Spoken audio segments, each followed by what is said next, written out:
seat.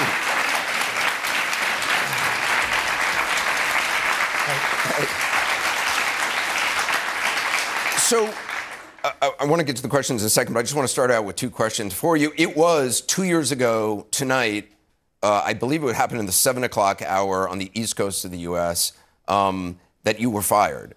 And if the reporting is correct, you were at an FBI bureau, I think in Los Angeles, and you actually saw it on CNN that you had been fired. I'm wondering, 2 years later, with all that's happened, how do you look back on that moment?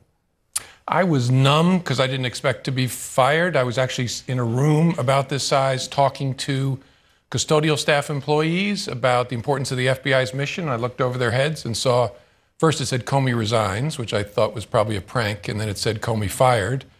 And I know this may sound strange, but I didn't expect to be fired. Never entered my mind. I knew by that point the president didn't like me, but I thought that's okay because that'll keep a separation. So it still feels a little bit numbing, frankly, and like it happened yesterday and a lifetime ago. And what happens when you see that you've been fired on television? Like, who do you call and what do you do? Well, first of all, I finished what I was saying to these folks and shook each of their hands. And then I said to them, I'm going to go find out whether that's true. And the first call I took was from my wife as I walked across the room. And she said, have you been fired? She said, the kids say it's all over the internet. And I said, I have no idea. And then with the help of my assistant in Washington, I figured out that a guy was actually down knocking on the door of the FBI on Pennsylvania Avenue saying he had a letter from me from the president that I was fired. Now, long before I got the letter, the media was told, but that's how it happened. Before we go to a question, President Trump today talked about you. He said that Bob Mueller is, quote, in love with James Comey. He likes James Comey. They were very good friends, supposedly best friends. Maybe not, but supposedly best friends. You look at the picture file and you see hundreds of pictures of him and Comey. Is Mueller in love with you? I respect him. I don't think we have that kind of relationship. You just want to be friends. He's certainly not he's certainly not obsessed with me in the way some others seem to be. All right, let's go to the first question. This is Zach Schoenfeld. He's a student at the George Washington University, where he works on the school's newspaper, and he's from Virginia. Zach? Hi, thanks for taking my question. So with your knowledge of the president and experiences in the FBI and with Bob Mueller, does anything in the Mueller report surprise you? No. There were a lot of facts in the Mueller report that I didn't know, but I knew it would be high-quality work if we got a chance as a country to read it. And what he describes about Russia's intervention in our election didn't surprise me at all, confirmed what I knew from when I was at the Bureau. And what he laid out about the president's efforts to obstruct justice was broader in scope than I personally knew, but given what I had seen, it didn't surprise me, honestly. Were the references to you, do you think Mueller got the parts about you right? I think so, because the record was fairly clear with me. I tried to write down everything important that happened, and so he had the benefit of those things and my testimony under oath. So I think it's right. Do you feel the Mueller report vindicated you? Because some of the things that President Trump said you were lying about, Mueller backed you up on. I said that they weren't lies. I knew I was telling the truth the whole time. I basically told that same story under oath in front of the Senate at a time when the president was hinting that there were tapes of our conversations together. So I knew I was telling the truth. I think the country knew I was telling the truth, and Mueller simply confirmed that. The president keeps making the point that the Mueller report found no collusion. Is that something you accept? Well, that's actually not what the report says. Mueller says, first of all, as you know, Anderson, collusion's not a term that lawyers use or should use. He found there was not sufficient evidence to charge a conspiracy between Americans and the Russian effort. That strikes me as a reasonable conclusion, and I accept it. The next question is from Sabrine Wadan. She's from Virginia, a student at Marymount University. Will be starting law school this fall. Sabrine? Good evening, Mr. Comey. The New York Times reported that the FBI sent an investigator posing as an assistant to meet with a Trump aide, George Papadopoulos, in 2016. Does that qualify as spying? Yeah, I'm not going to comment on a particular investigative step because that's for the Bureau to do, and I'm not in the government any longer. But the FBI doesn't spy to begin with. The FBI investigates. And you got to remember where we were in the end of July of 2016. We knew the Russians were engaged in a massive effort to attack our democracy. And then we learned from an allied ambassador that one of President-elect Trump's, or candidate Trump's advisors had been talking to a Russian representative long before that about dirt they had on Hillary Clinton that the Russians wanted to make available.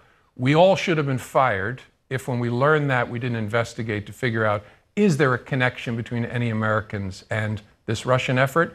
And the FBI, in my view, took very reasonable steps, careful steps to try and understand, is that true? And I can't believe Republicans would have wanted it any other way. And we acted in a responsible, limited, and constrained way. I'm proud of the way we conducted ourselves. You said it's not spying. Why do you think Attorney General Barr used the word spying, which is obviously a word that the president has used as well? I can't explain it. I mean, the only explanation I can think of is he used it because the president uses it, which is really disappointing. He knows better than that and knows that the FBI conducts electronic surveillance by going to federal judges and getting warrants based on probable cause. But sending an investigator undercover to meet with somebody who is connected to the campaign, they claimed he was later on just a coffee boy, that is an extreme step, no? No, it's a reasonable... That was the guy, Papadopoulos, who was the subject of the information we got from the Australians, that he had talked to the Russians. Did you sign off on the investigator going? I don't remember talking about that particular step of my team. I knew they were trying to see if they could check it out. That's a totally normal step. See if you can get somebody close to the person and see if they'll confirm what we heard from the Australians. How involved were you overall overseeing the investigation? Because again, I mean, this is an investigation where at this point on the Papadopoulos, Donald Trump had already been named the candidate for the Republican Party. Yeah, I was involved the way the director should be involved, briefed on it on a regular basis, but the director never runs an investigation. But they kept me closely informed because I had told them, this is important. I want it kept very close hold, but do what you need to do under our authorities to figure out whether. So you're saying you're not sure if you knew they were sending somebody undercover to talk to Papadopoulos? Well, I don't want to confirm. I want to leave it to the FBI to confirm what investigative steps they took. That news article wasn't, I don't think, based on an official release. So I don't want to comment on particular steps. But in general, they would tell me we're following through to try and understand whether there's evidence to establish this. The Inspector General, the Attorney General, they're obviously now looking into the origins of the investigation, into the president and his campaign. Are you confident you did everything by the book and that the FBI, the people around you, did everything by the book? Yes. No doubt. No doubt in my mind, but that doesn't mean I'm against review of it. That's totally fine. So you think the Inspector General will find nothing inappropriate? I don't think so. At least not that I know of. But if they do, they do, and they should be transparent about it. CNN has spoken to people within the FBI who say that they have concerns that the Inspector General could find something and that they're bracing for what may be uncovered. Again, I'm a big believer in the truth. If the truth is there was something concerning, then let's hear it. I don't know of anything like that. All right. I want you to meet, this is Trevor Lyons. He's from Connecticut, a graduate student at Georgetown University studying chemistry. Trevor? Hi, Mr. Comey. My question is, based on your firing and the attempted firing of other DOJ officials and the debate over whether or not this constitutes obstruction of justice, as a former prosecutor and FBI director, where do you think the line should be drawn between executive power and obstruction of justice? Well, hard to say in the abstract, except maybe this, that the president is not above the law, and I don't accept the notion that because the president is the head of the executive branch, he can't ever obstruct justice in connection with the executive branch activities. That's just crazy and a recipe for lawlessness. So the question is, did the president act in a way that manifested a corrupt intent, not the discharge of his constitutional duties, but a corrupt intent to interfere with an ongoing proceeding or to intimidate or tamper with a witness? That's a factual question. There's a whole lot of facts laid out in Bob Mueller's report that raise serious questions about whether there's a chargeable case for obstruction and witness tampering against this president. Do you think he had criminal intent based on what you have seen now in the Mueller report? It sure looks like he did in connection with a couple episodes. The direction to Don McGahn to get the special counsel fired is, to my mind, a flaming example of corrupt intent. Yes, of corrupt intent.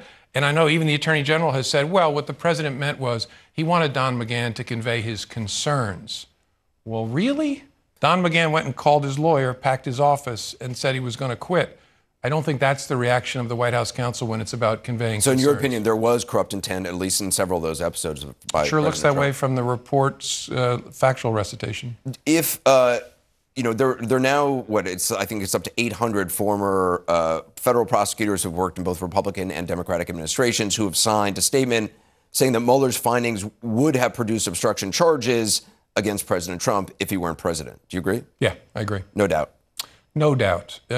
Again, there's 10 different episodes. I actually think the ones that would be most likely charged are not necessarily the ones that involved me, but particularly this McGahn episode and another episode where he was trying to get the Attorney General to limit the investigation only to future elections are examples that any reasonable prosecutor would charge. Mueller basically was operating and going by Department of Justice guidelines that a sitting president can't be indicted. Was he right to do that?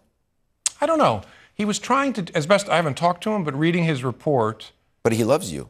I keep forgetting that. I can't wait to see all the pictures of us hugging and kissing. Yeah. Because they're not in my iCloud account. Maybe somebody else has them. Send them if you have them. He was trying, I think, to do something principled and fair.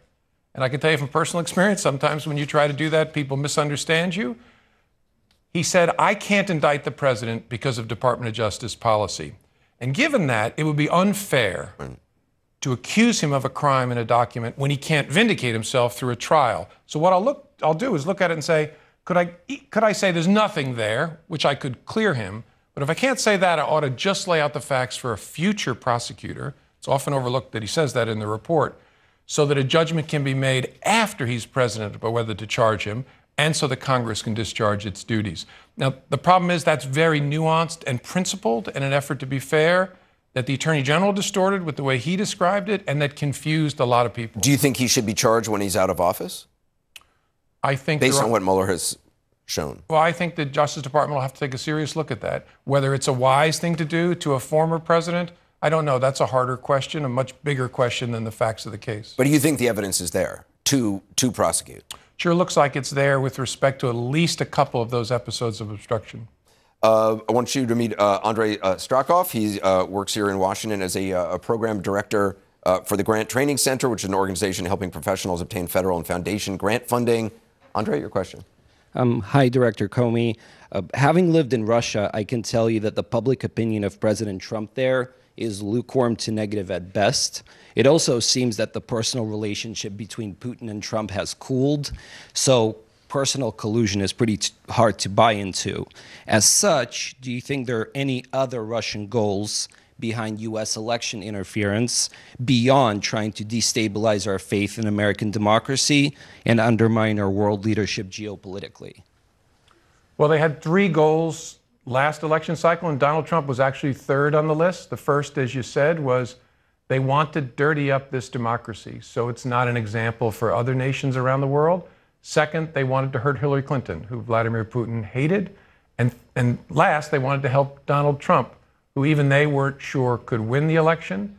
So going into 2020, their goals, my common sense tells me, will be to continue their overarching goal, which is to damage the United States of America, and then to support President Trump, because surely they think they'll do better with someone who jokes on the phone with Vladimir Putin that the Russia thing is a hoax than they will with whoever else might be president. President Trump says, and most just very recently blamed the Obama administration, saying they didn't do enough about Russian interference. What should have been done more? Could more have been done? And you were at the FBI at that point. That's a hard question. President Obama faced a very difficult choice. The number one goal for the Russians is to damage our democracy and undermine faith in our electoral process. If he makes an announcement that the Russians are coming for the election, has he just accomplished their goal for them? And has he given Donald Trump an excuse to say Obama fixed the election? So I get why he struggled with it. He did a very sensible thing. He tried to get the bipartisan leaders of Congress to jointly tell the American people this is going on. And in my view, to their everlasting shame, the Republicans refused. You offered to write an op-ed, didn't you? Yep. And that was warning the American public about Russian interference, and that what was it, the administration said no? Yeah, I offered it to the administration saying, if you decide to try and inoculate the American people, I'm happy to do it. Here's what I would tell the American people. But I get why President Obama hesitated, and I agreed with his concern about not accomplishing the Russian goal for them. This is Josh Kuttner. He's from New Jersey. He's now studying political science at the George Washington University. He's director of political affairs of the school's College Republicans. Josh? Thank you for being here, Director Comey. When many Americans go to the ballot box next November, they'll have to make a judgment call on whether or not the economic benefits of a Trump presidency outweigh Trump's purported misbehavior as outlined in the Mueller report. You've previously called on America 20. Why do you think that voters should prioritize Trump's personal flaws over their own economic well-being? Well, actually, thank you for the question, but I wouldn't frame it that way. I think we should start where I thought Republicans always said we should start, with the nature and character of the leader and his respect for or attacks on our values, truth and the rule of law among them. That's the most important level in American politics. The level down from that is important policy questions. To my mind, this question at the top level is so obviously answered. You cannot have a president who's a chronic liar. I don't care what your passions around tax cuts or regulation or immigration. I respect difference there. The President of the United States cannot be someone who lies constantly. I thought Republicans agreed with that. It's one of the reasons I'm no longer a Republican. I hope the American people will realize we have to start at that values level, no matter what our political background, and answer that question first. And if that's a close question in an election, then get to the important policy differences. Are we in a constitutional crisis? Is Jerry Nadler and...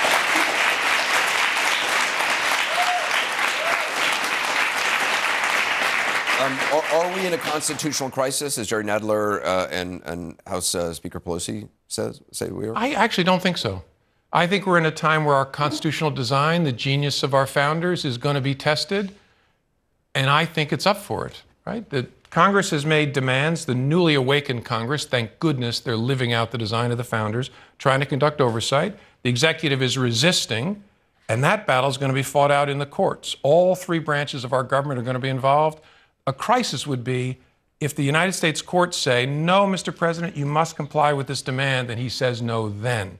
We're not there. Our system is being stress tested, but it's up for it.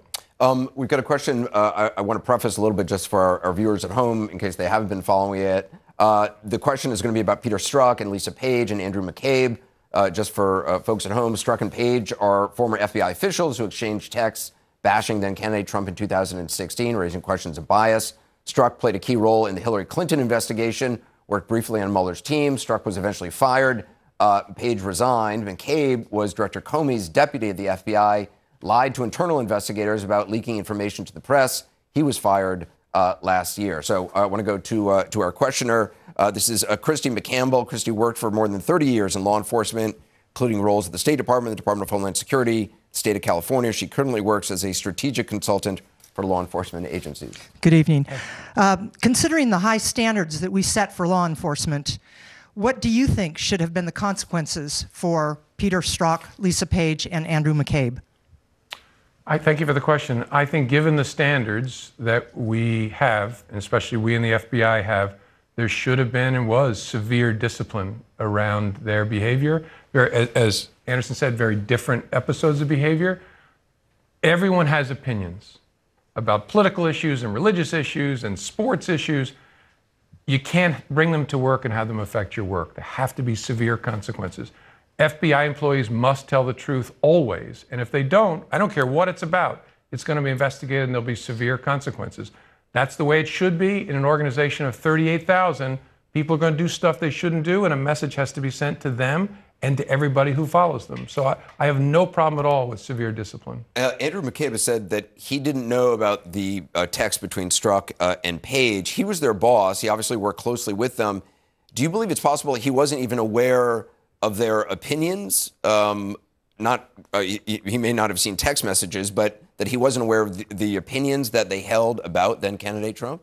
Yeah, that strikes me as reasonable, because it's reasonable that he wouldn't know that they would never let him see that, just as they would never let me see that. Because you never heard from them anything negative about President Trump? And if they had those opinions, which they clearly did in the text, they would be risking their careers to let me hear about it, because they understood how I approached the job. If you had heard, or if Andrew McCabe had actually heard them expressing those things, what action would have been taken? I'm confident they certainly wouldn't be working on investigations that touched the candidates or the political process at all, and there probably would have been discipline. So do you acknowledge that this whole episode with Strzok and Page, that it damaged the reputation of the FBI and perhaps tarnished the investigation? Definitely. Yeah, very painful. It was important that it be investigated and important that there be discipline that follows it. But yeah, it made us all look bad. Peter Strzok is a very talented agent. It's a personal tragedy for him, but as much as I care about individuals, I care about the institution more. It hurt the institution. All right, we're going to be back with our 360, which is now out in paperback with a whole brand new forward. We've been getting questions from our audience. We'll go back to the audience in just a second. I want to ask you about the Steele dossier. Just today, Rudy Giuliani was raising questions about how well you, the FBI, vetted the dossier. Giuliani tweeted, quote, Comey told @RealDonaldTrump that Steele dossier was unverified, but he had it for 5 months after and never tried to verify it. If he did, he would have found out that Steele had not been in Russia for at least 7 years. He deliberately avoided discovering the truth. A, what do you think about what he says, and how much work did the FBI do to verify that dossier? Yeah, it's false in two respects. First, I told President Trump that the particular allegation about him being involved with prostitutes in Moscow was unverified, but I felt it important that he know about it. More broadly, the Bureau began an effort after we got the Steele dossier to try and see how much of it we could replicate. That work was ongoing when I was fired. Some of it was consistent with our other intelligence. The most important part, the Steele dossier said the Russians are coming for the American election. It's a huge effort. It has multiple goals that I've laid out for the audience, and that was true. There were a lot of spokes off of that we didn't know whether they were true or false, and we were trying to figure out what we could make of it. You said that you had told President-elect, I guess, Trump, that it was unverified, the salacious aspects about the tapes. Yeah. George Stephanopoulos interviewed you 2 years or a year ago when your first book came out, and I just want to play something you said about those tapes. Okay. Did you believe his denial? Honestly, never thought these words would come out of my mouth, but I don't know whether the current president of the United States was with prostitutes peeing on each other in Moscow in 2013. It's possible, but I don't know. So, I mean, the investigation's over now. Nothing in the Mueller report corroborated that salacious claim about the tapes and prostitutes. Do you regret making those comments, which some would see as sort of stoking the fires, or leaving it as an open question? No, I was trying to give an honest answer, and my answer would be the same today. But you could have just said, well, those were unverified. Right, I thought that's what I was saying, that I don't know whether it's true or not. It's a crazy thing to have to say, because with any other leader, I would say that's preposterous. It couldn't possibly be true. There's a footnote in the Mueller report that actually makes potentially oblique reference to these tapes, where someone in Russia is alerting, I think it was Michael Cohen, right. In October, late October, we stopped the flow of the tapes. I don't know exactly what he means by that, but Mueller seems to connect it in some way to that allegation. Again, Mueller didn't say it wasn't the case. He didn't disprove it, but he also didn't establish that it was the case. Right, and I think that person said that those tapes were false. Yeah. Another important thing is the counterintelligence part of this work, which is whether the Russians had leverage over the president, that would be part of the counterintelligence investigation. Mueller left that with the FBI. His document is about a prosecutor's look at whether there are crimes to be prosecuted. Do you think the Russians have leverage over President Trump? I don't know the answer to that. You think it's possible? Yes. Our next question comes from Idris O'Connor, who works at Northern Virginia Community College. He has a question about the Department of Justice's policy not to indict a sitting president. Idris? Hi, Director Comey. Do you think the policy for not indicting a sitting president should be revised by Congress? The answer is I don't know. The policy on its face seems reasonable to me. Its primary motivation is to make sure you don't put yourself in a situation where you distract a president, when our founders set up a mechanism to sanction or remove a president, which sits with Congress in the impeachment process. And second, you don't create the very strange situation of the executive branch indicting its own leader, which sets up really interesting legal questions. So I'm not sure that it should be revisited. I think we have the mechanisms in place in our Constitution to respond to presidential misconduct if Congress wants to take advantage of them. If you had been running the investigation, would you have subpoenaed the president? I don't know. I think... Or at least figured out a way, demand that he actually come for an interview. Yeah, I'd really want to interview him, which is one of the things that surprised me about the Attorney General's judgments about the president's intent. How does he know that? We haven't interviewed the man. I would have pushed for it. Now, I think I understand. It'll be important for Bob Mueller to testify and clarify this. You think Mueller should testify? Oh, yeah, of course. And explain his thinking in a lot of these areas. I think his judgment was, look, we can't indict him anyway. We've got lots of evidence of obstruction of justice. We're compiling it for a future prosecutor. So why engage in a really long battle over forcing him to give us answers?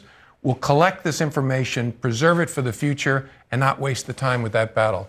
I don't know in hindsight whether that was the right call or not. Has Mueller made a mistake by not speaking out, by remaining silent and allowing essentially Attorney General Barr to define the report or the narrative? I don't know whether I would say it's a mistake by Bob Mueller, because I don't know whether he anticipated the way in which the Attorney General would act and the things he would say.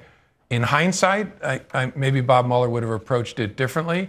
But look, the president says this report is a complete exoneration of him, so why on earth wouldn't the special counsel be permitted to testify? He will give us important insight into exactly what his thinking was, because I could be wrong about it, but exactly what he was collecting the evidence for and his assessment of it. What do you think of the way Attorney General Barr has behaved? Because you had talked earlier, I think right when, maybe before the summary came out or right after the summary came out, that you needed to give him the benefit of the doubt. Yeah, I think, and I said that because I think his career had earned that. And so I tried to withhold judgment. He did a very good thing in offering transparency. Most of the report is unredacted, so we could see it. And then I think he acted in a way that's less than honorable in the way he described it in writing and described it during a press conference, and continues to talk as if he's the president's lawyer. That is not the Attorney General's job. It's a political appointment by the president, but you lead an institution that belongs to the American people and not the president. You think he's behaving less than honorably? I do. Yeah, and look, I'm sorry to...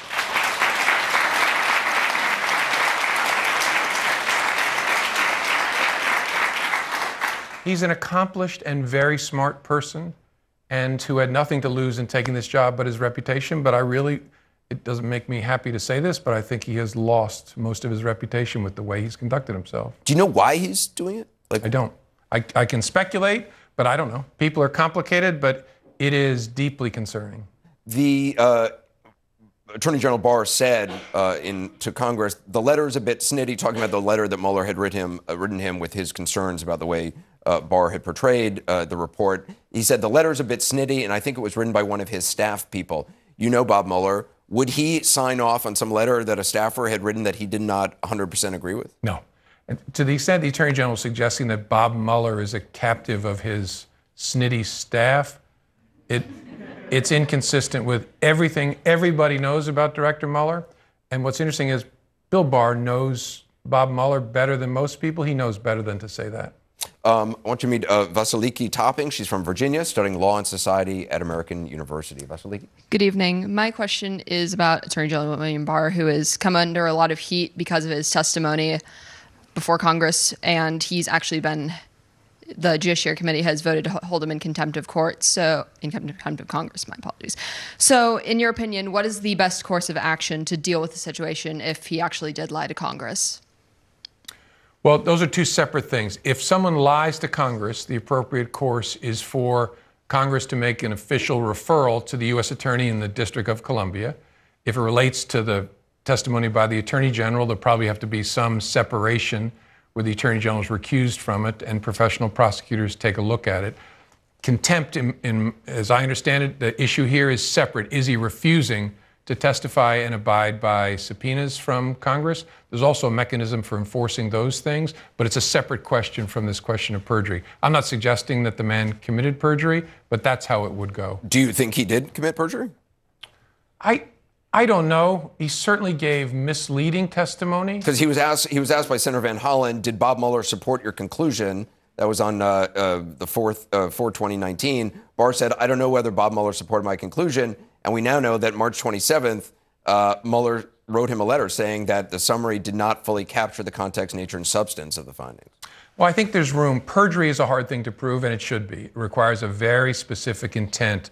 You know you're lying when you utter those words, and it leaves lots of room below that for people to give lawyerly, narrow answers. My view of it is, I think that the most reasonable conclusion is he was giving a very lawyerly, narrow answer, and he wasn't violating the perjury statute. But again, it's not my case. So you don't think he lied? On the face of it, it doesn't look to me like he committed perjury, but I hope that's not the standard for the Attorney General testifying in front of Congress. The Department of Justice has a duty of candor to the courts and to Congress. The testimony was not candid. Whether it was perjurious is a much higher bar, and it doesn't look to me like he's across that. I want you to meet Vibhav Vijay, a student at the George Washington University studying political science and public policies from Washington State. What's your question? Hi, Director Comey. Based on the things that you found, do you think the U.S. government is doing enough to protect our election infrastructure? And I was also wondering, do you think the U.S. is adequately equipped for this kind of cyber warfare that the Russians are engaging us in? Thanks for that question. No and no is the answer. To take the election, protecting our election, the president is the commander-in-chief. The president denies that the Russians attacked us in 2016. How can we possibly be adequately prepared to protect ourselves if our leader won't acknowledge that it happened? That's the first thing. I know there's lots of work being done at lower levels to try and protect us, but it's being done out of the sight and without the direction of the president. And I heard leaders of the NSA and other agencies say, we're not doing enough. If we were given authorities, if we were given permission, there's more we could do. So the answer is we're not doing enough. The good news for all of us is our election machinery is a total hairball, and there is comfort in that. It's decentralized. It's some nice old lady putting a voting machine under the basketball hoop. It's not connected to the internet. It's very hard to attack. So I don't feel worried about that. I worry very much about the kind of intervention we saw last time to confuse us, to drive us apart, to make us even more polarized than we are now. We're not equipped to respond. And you have no doubt they're going to try again. Of course. They exceeded their wildest expectations in 2016. Look at us. We're at each other's throats. We have a president who's denying what his own intelligence community says is true.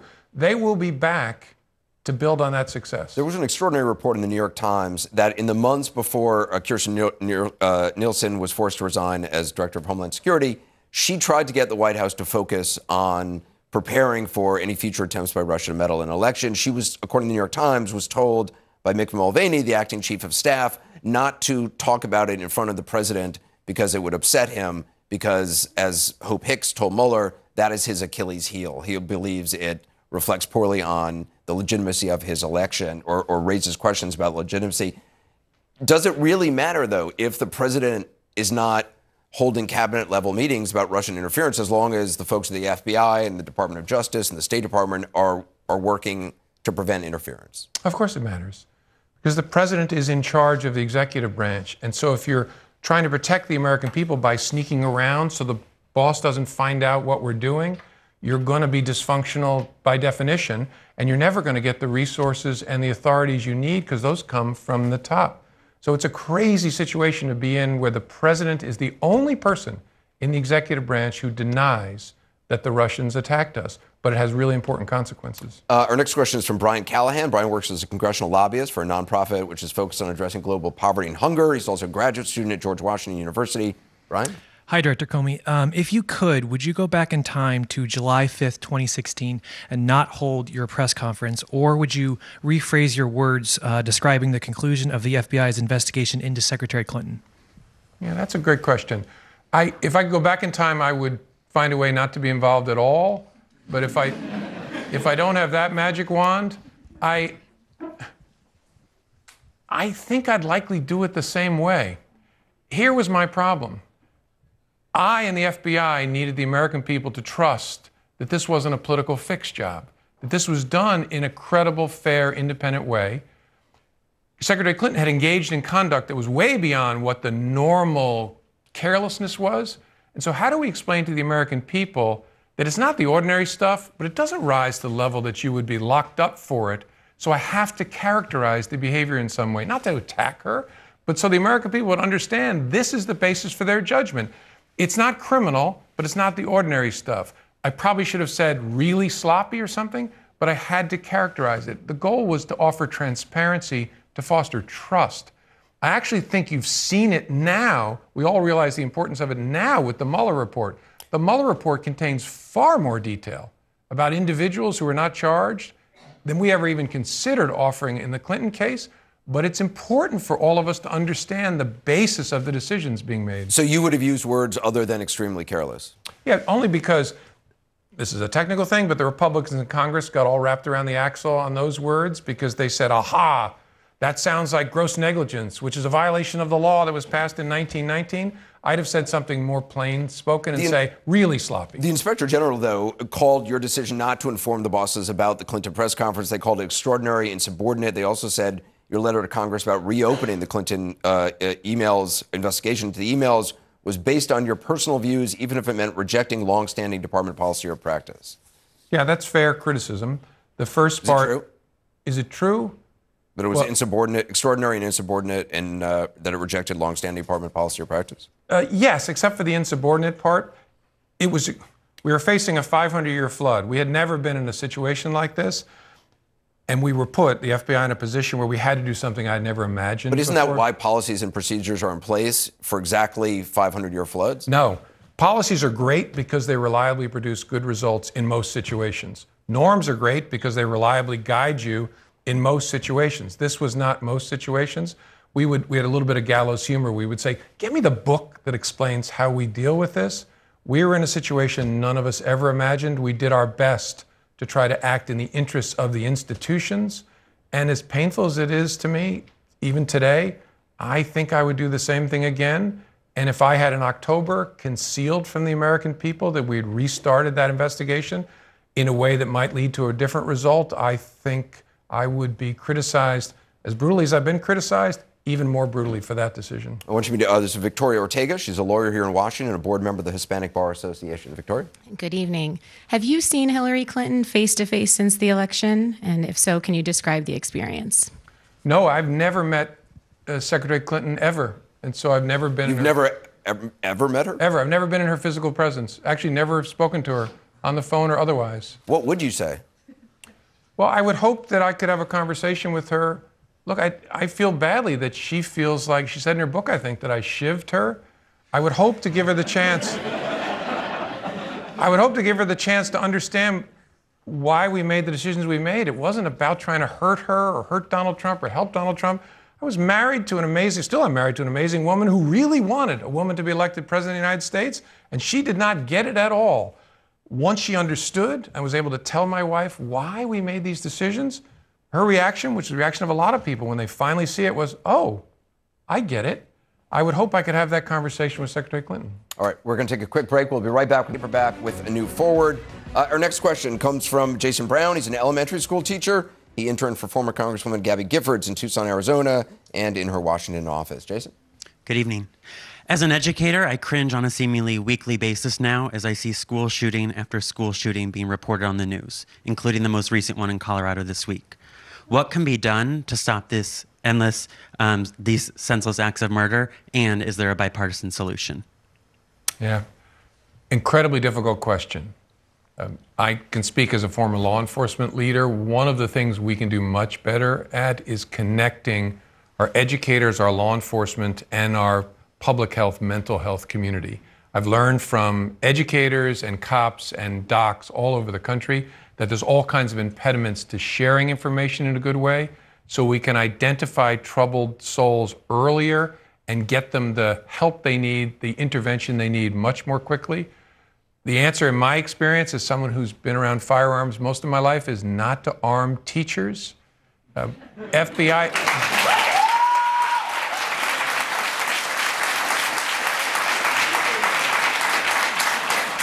To carry a firearm on behalf of the Federal Bureau of Investigation, you have to train and qualify every 3 months.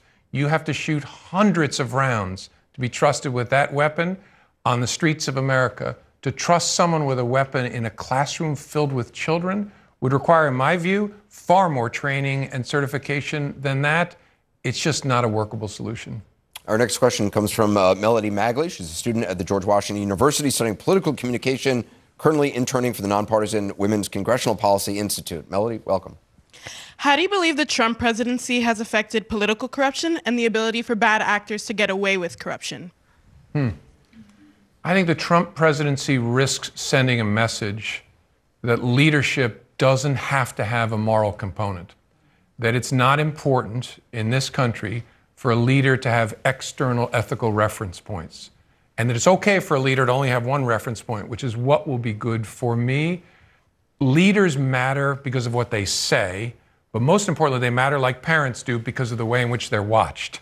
And the way in which they're watched, as a parent, you shape a family. As a leader, you shape a company, a part of a government, or the entire country. We really risk sending a message that is okay to act in the way this president acts. We are becoming numb to the fact that the leader of the free world lies constantly. And even if you support him, you have to look in the mirror and say, yeah, he lies constantly. We're so numb to it that we're forgetting it's not okay. And that's a recipe for a melting of our standards much more broadly. I want to follow up on that because you wrote something that I found really interesting. You wrote an op-ed in the New York Times last week. It was called How Trump Co-ops Leaders Like Bill Barr. And in it, you said, part of it, you said, quote, accomplished people lacking inner strength can't resist the compromises necessary to survive Mr. Trump, and that adds up to something they will never recover from. It takes character, like Mr. Mattis's, to avoid the damage, because Mr. Trump eats your soul in small bites. Explain how you believe the President of the United States is eating people's souls and how that process takes place.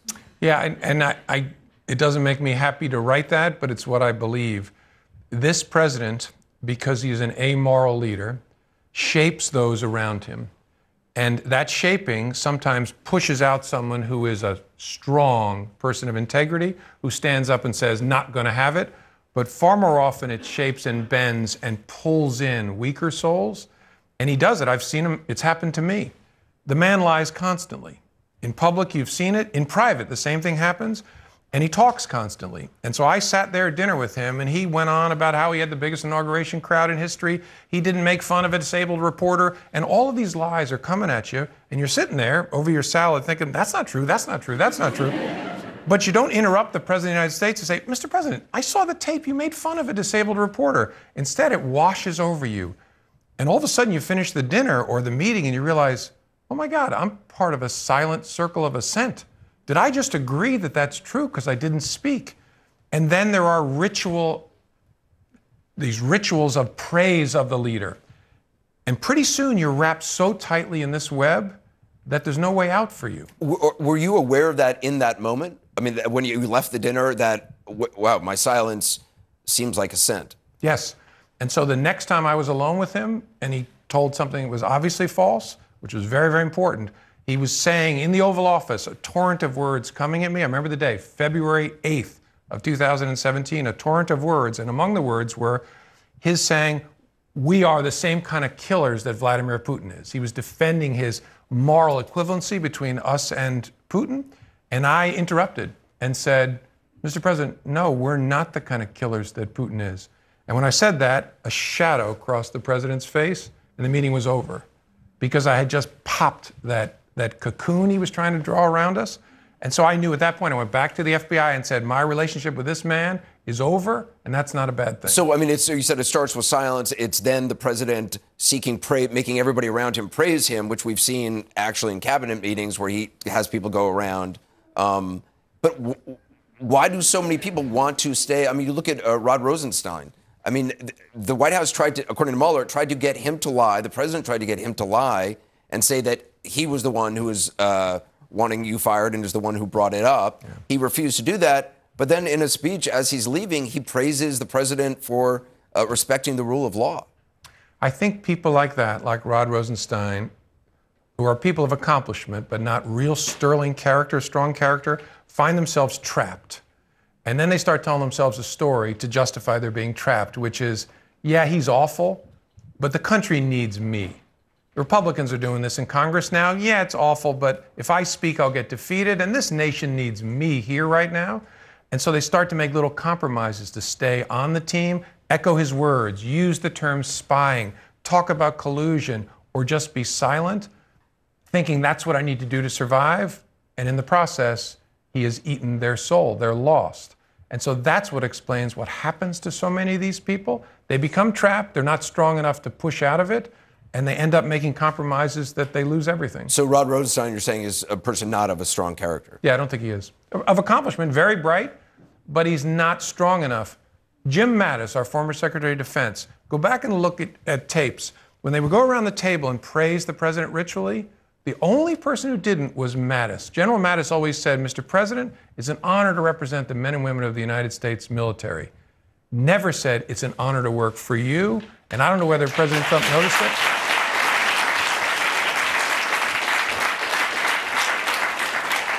But in this current administration, that's the exception.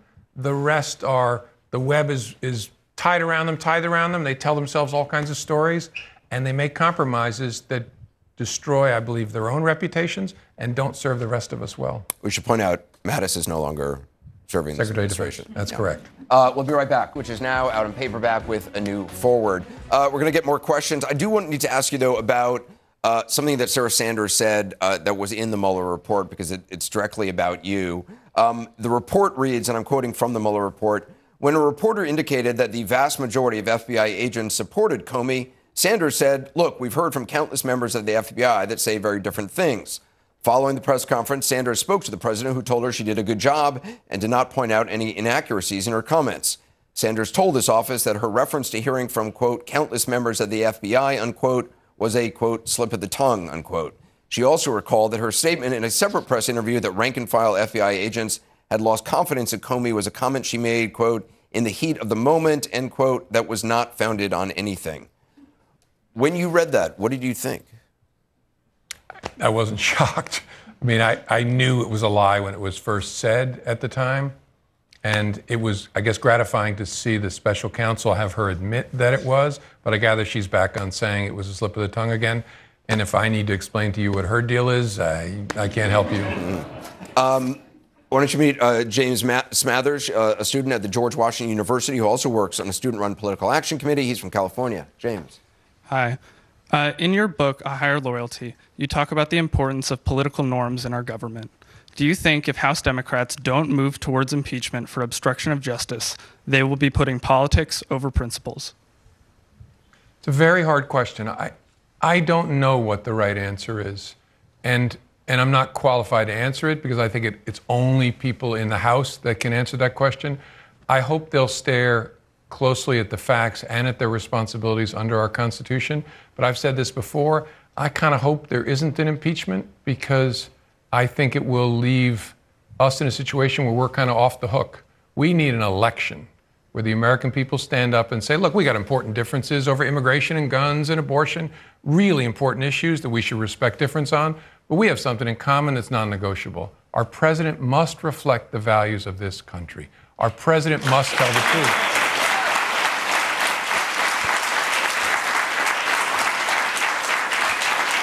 And there's a lot of pain and polarization in this country, but I hope that's something that can unite Democrats, Republicans, and independents. And so there ought to be a moment of inflection that falls on us, the American voters. And in a way, an impeachment process might derail that and let us off the hook, and we don't deserve to be let off the hook. The counter-argument to that is one made by Senator Elizabeth Warren right now, who said that not only is it Congress's constitutional duty, but that every member of Congress should have to go on the record for our democracy and for history to vote as to whether or not they think this kind of behavior from a president is acceptable.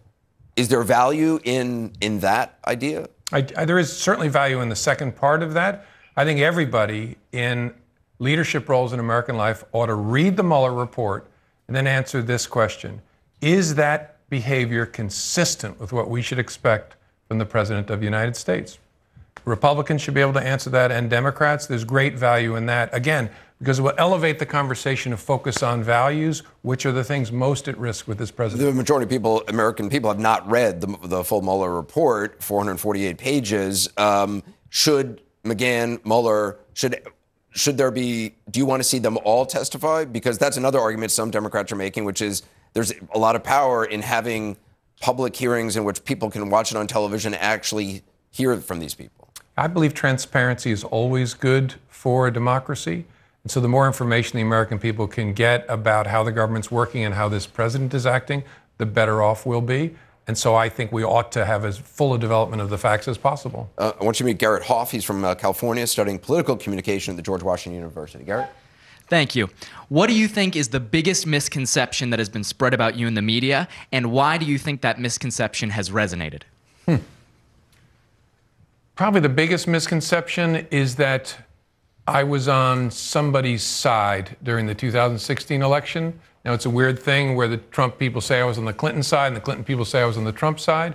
But that idea that I and the FBI must have been acting with a partisan bias is disturbing, but also understandable because so much of our country is divided. We're seeing the world with these partisan lenses, so it's almost impossible to imagine a group of people not on anybody's side.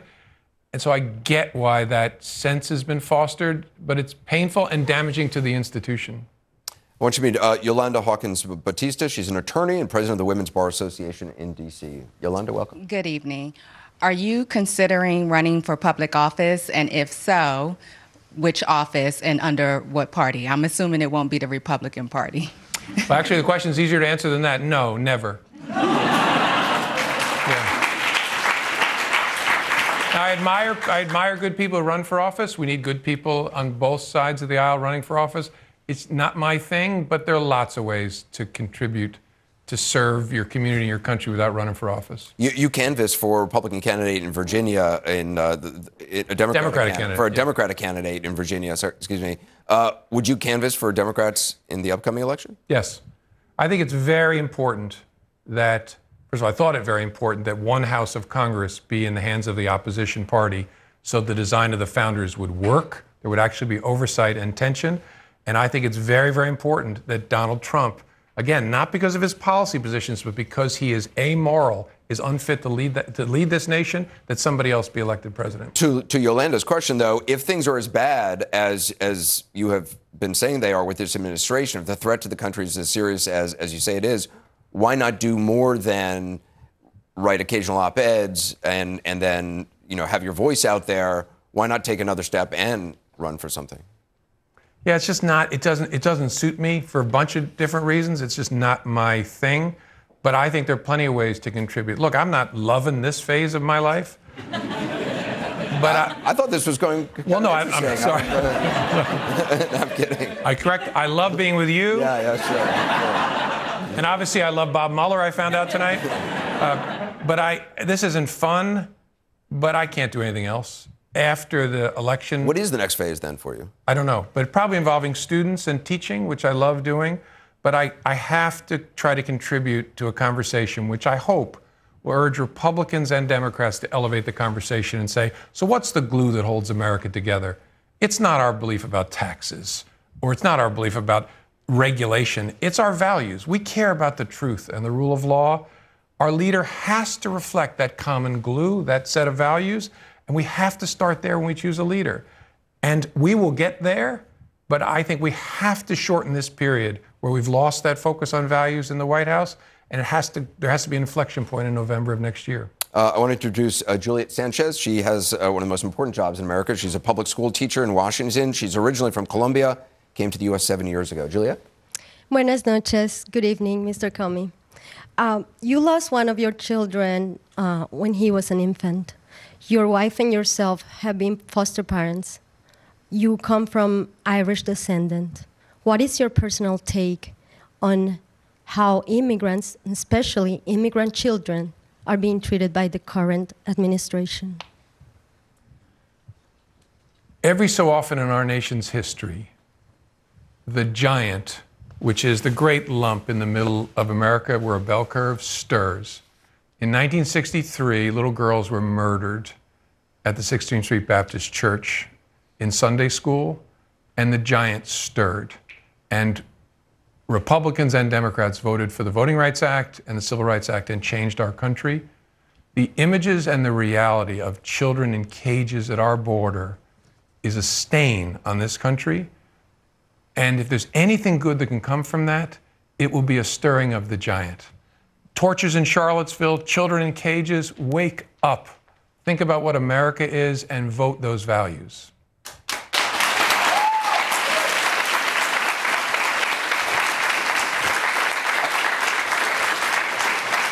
Our next question comes from Joshua Du Bois, a law student at Howard University. He's from Georgia, served in the Army for 7 years. Thank you for your service. Appreciate it. And what is your question, Joshua? Thank you. What is your advice to those who are interested in joining the FBI or CIA but seek to do so with no political affiliation or allegiance? Come. We don't want your political affiliation or allegiance. We need character, we need integrity, ability, and physicality. One of my proudest achievements at the FBI was in 4 years attracting a broader swath of America to thankless, stressful, underpaid work that's addictive, come. You won't regret it. It's a resolutely apolitical organization where you do good for a living. Nobody leaves because once you taste work with moral content, it never lets you go and you never want to let it go. So come is what I would say. Former FBI Director James Comey, thank you very much. Appreciate it.